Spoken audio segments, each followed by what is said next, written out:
This is the Emergency Medical Minute, sponsored by Mile High Ambulance.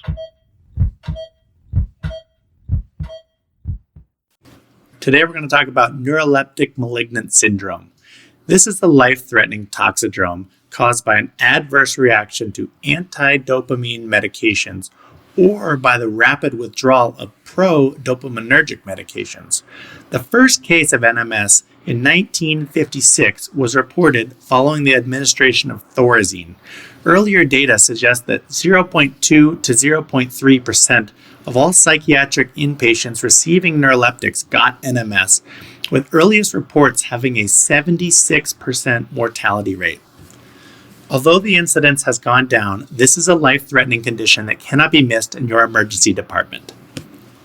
So what are the different types of medications that can cause NMS? While the incidence of NMS varies, it has been seen with virtually all neuroleptics. The first and the most common are the typical antipsychotics. That's haloperidol, chlorpromazine, prochlorperazine, fluphenazine, and trifluoperazine. Number 2 is the atypical antipsychotics. These have less risk than the typical antipsychotics because they have less activity at dopamine receptors, but you can still see NMS.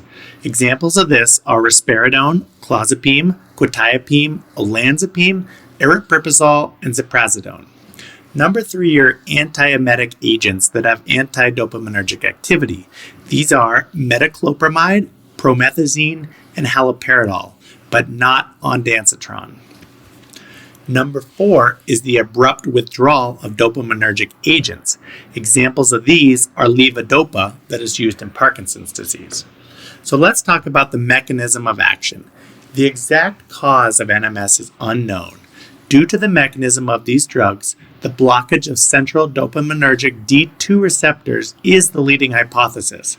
The D2 blockade hypothesis does not explain all of the symptoms, however, especially since many of the newer antipsychotics have very low D2 activity. So let's talk about presentation. The clinical manifestation of NMS usually presents over 1 to 3 days. This is a very key part of NMS, as its presentation can be similar to serotonin syndrome, but in serotonin syndrome, the patient usually presents very acutely. There is a typical triad of NMS symptoms that commonly present in a particular order. Number 1 is altered mental status. This is the presenting symptom in 82% of patients. This usually presents as agitated delirium with confusion. Number 2 is peripheral muscle rigidity and decreased reflexes. This is usually generalized and often profound. The classic terminology used is lead pipe rigidity, rather than the clonus and hyperreflexia that is seen in serotonin syndrome. Number 3 of the triad is hyperthermia. This can be a defining symptom, and temperatures greater than 38 degrees Celsius are seen in 87% of patients. Increased muscular metabolic activity is a major contribution to hyperthermia. Additional symptoms outside of the triad involve those of autonomic instability. These include tachycardia, seen in 88% of patients, labile blood pressure, seen in 61 to 77% of patients, tachypnea, seen in 73% of patients, and tremor, seen in 45 to 92% of patients.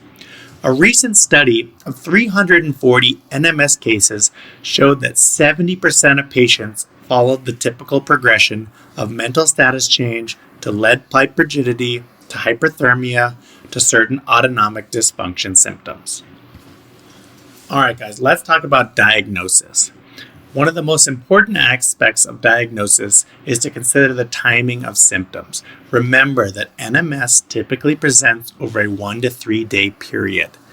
This can be a very tricky diagnosis as it mimics many other conditions, most importantly of which is sepsis.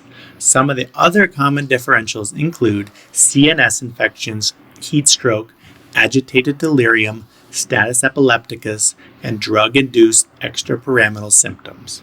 Some providers may confuse symptoms of NMS, serotonin syndrome, and malignant hyperthermia. Keep in mind that exposure to a dopamine-blocking drug or the withdrawal of a dopaminergic drug is required for NMS diagnosis. CK levels from 1,000 to 100,000 can be seen, although since NMS can be seen without rigidity and psych patients can have elevated CK with physical restraints, this cannot be used solely as a diagnostic criteria. A leukocytosis with a range of 10,000 to 40,000 with a left shift is often seen, but also cannot be used solely as a diagnostic criteria. Mild elevations of LDH, alkaline phosphatase, liver transaminases may also be seen, but are neither sensitive nor specific. All right, let's talk about treatment. Due to the serious ramifications of NMS, it is thought that treatment is often warranted before the final diagnosis has been confirmed. First and foremost, always start with your ABCs. That's airway, breathing, and circulation.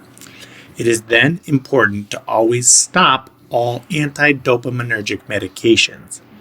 If the cause of NMS was stopping a pro-dopamenergic medication, such as levodopa, you should consider restarting this medication. As far as actual treatment, the first is maintaining urine output with aggressive IV hydration to help mitigate or prevent renal failure from rhabdomyolysis. Next is active or passive cooling measures depending on the patient's core temperature. Finally, one of the mainstays of treatments, as with many other toxidromes, is benzodiazepines. Lorazepam 1 to 2 milligrams IV Q4 hours or diazepam 10 milligrams Q8 hours is a great starting spot. This may be titrated up until an adequate response is achieved. Let's talk about some active medical therapies. These are agents that may be considered and have been shown to possibly shorten the course of NMS and reduce mortality. These are controversial therapies. The first is bromocriptine. This is a dopamine agonist. It is fairly well tolerated at 2.5 milligrams via NG tube Q6 hours. This is the least controversial of the active medical therapies. The next active therapy that we will discuss is dantrolene. This is an inhibitor of calcium release from the sarcoplasmic reticulum.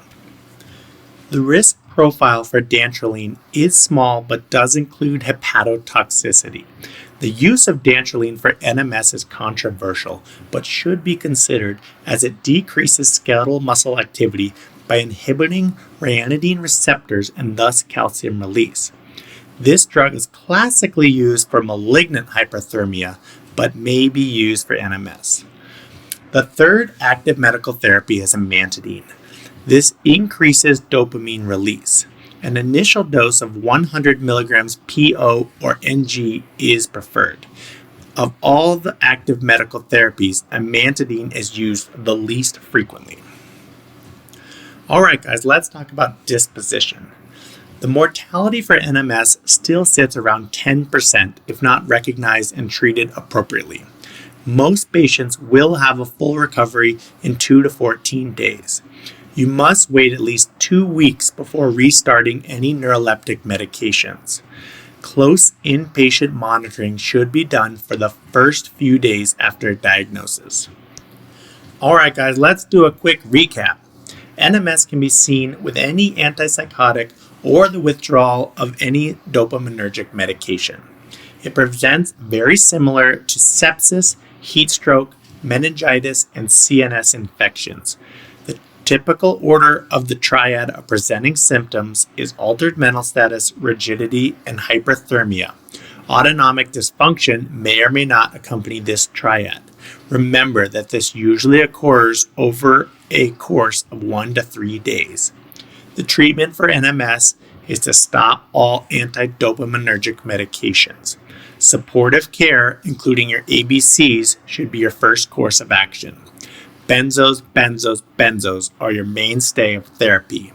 If these are ineffective, you may consider bromocriptine as your first-line active therapy, and then you may consider dantrolene or amantadine as a last resort. Remember to wait at least 2 weeks before restarting any neuroleptic medications. As always, don't hesitate to call Poison Control with any questions, as they are a fantastic resource. That's all, guys. Thanks for tuning in. We'd like to thank our sponsor, Health One Continental Division, and Swedish Medical Center for their financial contributions to the EMM. Donations from them and listeners like you make it possible for us to fulfill our mission of producing and spreading free medical education to the masses. If you enjoy our show, please consider making a one-time or recurring donation to help cover our operational costs and keep the EMM awesome. Click on the link in our show notes to make a donation. Thank you for listening.